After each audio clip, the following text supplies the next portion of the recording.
दोस्तों Jayaprakash power ventures limited की बात करें तो बहुत दिन के बाद आज स्टॉक के अंदर ज़बरदस्त वॉल्यूम में कामकाज हो रहा है और काफ़ी ज़बरदस्त तेज़ी देखने को मिली। इसके पीछे जो रीज़न है उसको समझने की कोशिश करेंगे और इसके अलावा एक बड़ी अपडेट निकल के आ रही है। जेपी पावर ने एक्सचेंज को जानकारी दी है कि उनके इंडिपेंडेंट डायरेक्टर ने रेजिग्नेशन दिया है। क्या है इसके पीछे की वजह, उसको समझने की कोशिश करेंगे। वैसे तो जो तेज़ी बनी थी वो तेज़ी रह नहीं पाई क्योंकि बाज़ार में गिरावट का माहौल है। बीएसई सेंसेक्स सुबह शुरुआत पॉजिटिव हुई थी लेकिन इस समय काफ़ी बड़ी यानी लगभग 450 पॉइंट के आसपास की गिरावट देखने को मिल रही है और नतीजा ये है कि बड़ी तेज़ी के बाद स्टॉक थोड़ा सा नीचे की तरफ आता हुआ दिखाई दे रहा है। अब जेपी पावर जो जेपी एसोसिएट ग्रुप की एक बहुत ही शानदार प्रॉफिट मेकिंग कंपनी है जो रिन्यूएबल एनर्जी और परंपरागत ऊर्जा दोनों में ही काम करती है। क्या जेपी पावर आने वाले समय बेहतर कर सकता है क्योंकि स्टॉक बहुत ज़्यादा करेक्ट हो चुका है। स्टॉक अपने देख सकते हो कि बुक वैल्यू के नीचे का ट्रेड कर रहा है। ऐसे में क्या पॉजिटिव संभावना बनेगी। लेकिन फ्रेंड्स उससे पहले अगर आप पहली बार हमारे चैनल पे आए तो चैनल को सब्सक्राइब कर दीजिए, एक बेल आइकॉन दबा दीजिए ताकि जब भी नया वीडियो बने पहला नोटिफिकेशन आपको मिले। वीडियो पसंद आए तो लाइक से ज़रूर कीजिए। चलो फ्रेंड्स वीडियो स्टार्ट करते हैं। मैं हूँ आपका दोस्त SB दवे और हमारे अपने चैनल ऑनलाइन कमाई में आपका बहुत बहुत स्वागत है। तो सबसे पहले बाज़ार की बात कर ले। लगभग 12:30 का टाइम है। BSE सेंसेक्स 73,657 के स्तर पर है जहाँ पे 444 पॉइंट की गिरावट है यानी 0.60% डाउन है BSE सेंसेक्स।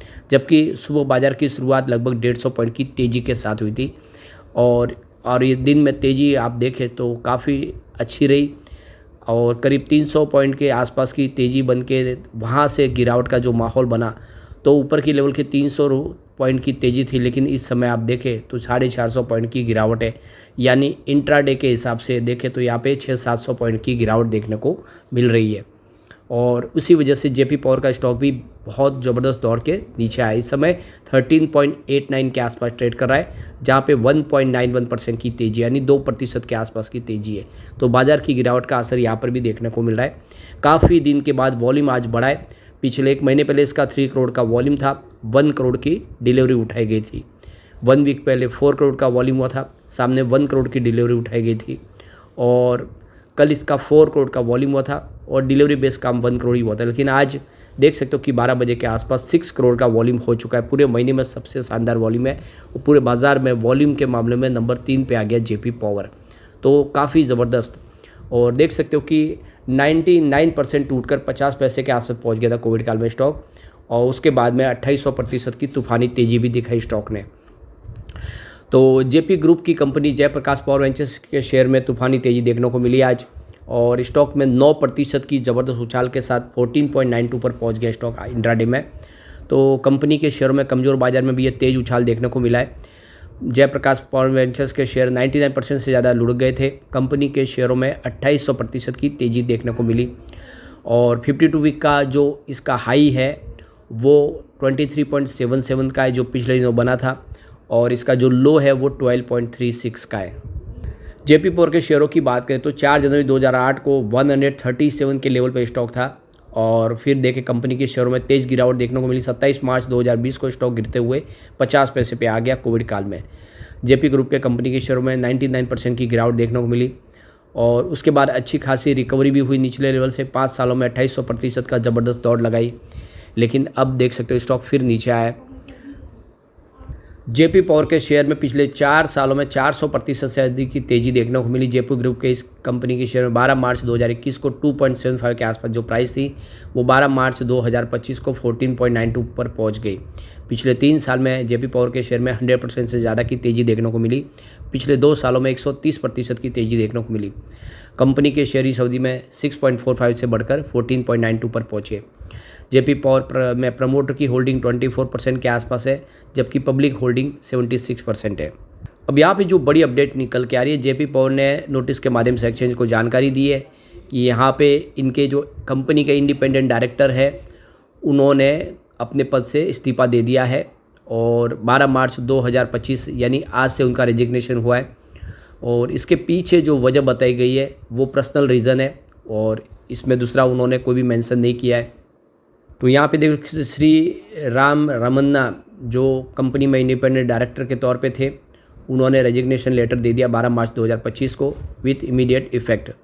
तो आज ही मतलब देखें तो 12 मार्च 2025 को ही उन्होंने इस्तीफ़ा दिया है और इसके पीछे की जो वजह बताई है वो पर्सनल है और इससे आप देख सकते हो कि कंपनी के सेहत पे कोई फ़र्क नहीं पड़ेगा। तो वो इंडिपेंडेंट डायरेक्टर थे जयप्रकाश एसोसिएट लिमिटेड के अंदर। तो उनकी पोस्टिंग की बात करो, स्टेक होल्डर रिलेशनशिप कमेटी में वो चेयरपर्सन थे और कॉरपोरेट सोशल रिस्पॉन्सिबिलिटी चेयरपर्सन थे। रिस्क मैनेजमेंट कमेटी में देखें तो मेंबर थे, ये उनके पद थे जिनने सब में उन्होंने इस्तीफ़ा दे दिया है। तो यहाँ पे लेटर में उन्होंने कहा है कि मेरे कुछ पर्सनल मैटर्स है जिसकी वजह से मैं इस पद पे रह नहीं सकता और इस वजह से मुझे लगता है कि अपने पद से मुझे इस्तीफ़ा देना चाहिए और ऐसा बोल के उन्होंने इस लेटर में अपना पद के इस्तीफ़ा दिया है। अब यहाँ पे देखो जयप्रकाश पावर वेंचर्स लिमिटेड में फरवरी महीने में म्यूचुअल फंड ने बहुत ज़बरदस्त खरीदारी की है, जम के इन्वेस्टमेंट किया है। यहाँ पे क्लियरली देख सकते हो कि करीब 18 नए म्यूचुअल फंड ने एंट्री मार ली है जेपी पावर में, उन्होंने इन्वेस्टमेंट नया किया है। यानी एक तरह से जो बाज़ार में गिरावट हुई, जेपी शेयर नीचे काफ़ी आया, उसका पूरा फ़ायदा उठा लिया है म्यूचुअल फंड ने और म्यूचुअल फंड ने यहाँ पे भर भर के निवेश किया है। इसके पीछे सबसे बड़ा जो रीज़न है कि कंपनी का जो शेयर है अपनी बुक वैल्यू से भी नीचे आ गया है और कोई मजबूत कंपनी जो प्रॉफिट मेकिंग भी हो और उसकी बुक वैल्यू से नीचे अगर शेयर ट्रेड कर रहा है तो वहाँ पे खरीदारी बनती है और उसका पूरा फ़ायदा इन्होंने उठा के जम के खरीदारी की है। क्योंकि जो बिकवाली हुई है वो सिर्फ एक म्यूचुअल फंड की तरफ से हुई है, सिर्फ एक म्यूचुअल फंड ने यहाँ पे एग्जिट लिया है, जबकि सामने 18 म्यूचुअल फंड ने एंट्री कर चुके और ये इसके लिए एक बड़ा प्लस पॉइंट है। तो काफ़ी भारी भरकम निवेश हुआ है। अब यहाँ पे निवेश की बात करें तो बहुत सारा हुआ है, कुछ निवेशकों को जिनका थोड़ा बहुत निवेश ज़्यादा है उसको एक बार डिस्कस करें तो HDFC Nifty small cap 250 ETF ने यहाँ पे 3.39 करोड़ का AUM किया है। इसके अलावा यहाँ पे देख सकते हो कि Nippon India small cap 250 index regular growth ने 7.09 करोड़ का AUM किया है।